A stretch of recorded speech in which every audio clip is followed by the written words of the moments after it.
Hi there. It's Friday, August 18th, and my name is Mark Pinkovic. I'm here with Rob Proston from Rainmax. We're in complementary lines of work. I do mortgages, you sell homes, and we're just discussing how to make the whole process successful. So from my end, what I try to do is to get people to submit all the required documentation to put a strong file together, submit that to the lender, get an answer normally within 24 to 48 hours, so that by the time that's all done, people can then go to you to help them buy or sell their home. In the case of buying, they're knowing exactly what they can afford. So tell me how that might make things a little bit smoother.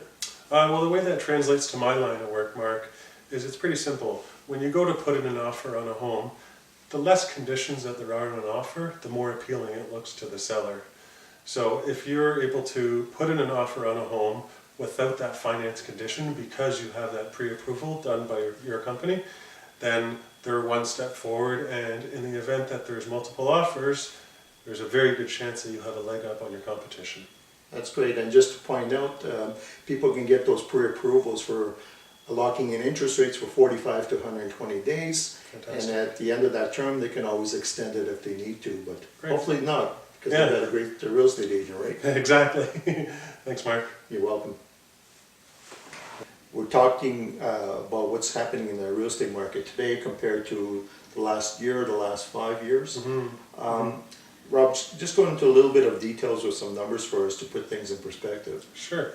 Yeah. Well, you know, we've mentioned in a previous video what happened in the spring and what was happening at the beginning of summer. What we're seeing right now is sort of what we expect, Mark. I mean, 5 years ago at this time, August of 2012, we were sitting at an average house price for Kitchener and Waterloo, a single or multi-family home. Average price was $302,000.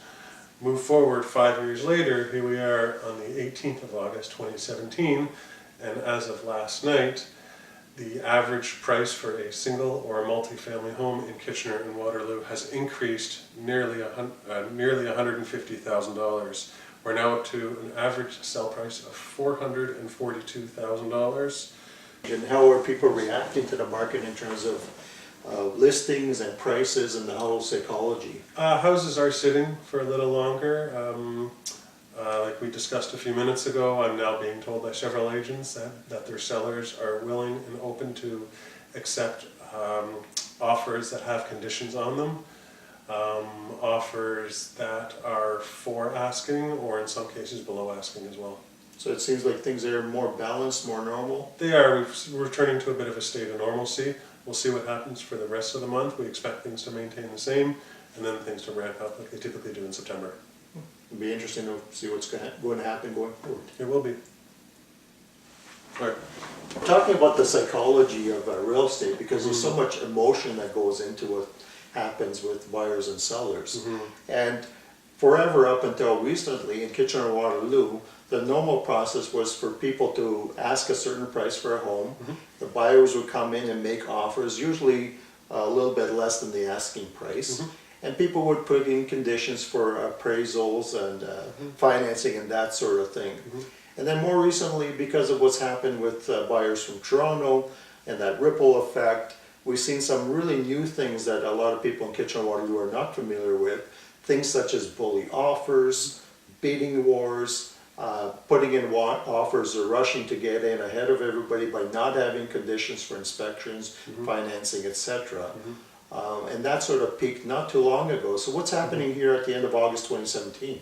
Well, what we're seeing now, Mark, is very similar to what the region has grown used to, where I go to list a house today, I list it for $320,000. Maybe I don't schedule offers, I just take offers whenever they come in. Several sellers in today's market realize what's happened and are more than happy to receive an offer for asking with one or two conditions on it, which, like you alluded to in the spring, wasn't happening. So things are getting more balanced and relatively more normal then? Yeah, returning to a state of normalcy, and which is allowing a lot of people to maintain or remain in their comfort zone, which is good. Things get less emotional this way, which is healthy for the market. I agree, it is healthy and better off for everybody, isn't it? Absolutely. Great. So Rob, we've come a long way in the last 5 years with homes. In terms of the number of listings, you were telling me that it's been fluctuating around 1,700 per month over a month. And then at the worst, we had really low listings earlier in this winter and spring. And as a result of that, too, homes were selling quite fast, around 12 days at the peak. Where are we now with those numbers? Well, in terms of the number of active listings right now, Mark, to put it in reference, like you said, while 1,700 has been the month-over-month average, a year ago at this time, we were looking at about 770 listings. Wow. What's good and better in today's market is that we're actually well over 800 right now, and we still have nearly 2 weeks left in the month of August, which will help buyers and sellers. In terms of the number of days that things are sitting on the market, while we indicated it was 11 or 12 days for April, which is quite unusual, 5 years ago at this time, we were looking at about an average of 48 to 50 days that it would take to sell a home. As of this morning, that average has changed to about 24 days. So still relatively quick, but not as quick as it was a few months ago. Exactly. So it's a little more, bit of a sane market. That's a great way of saying it's sane and more balanced. Exactly. Which is great for everybody all around, isn't it? It is. Okay, thank you. Great, no problem.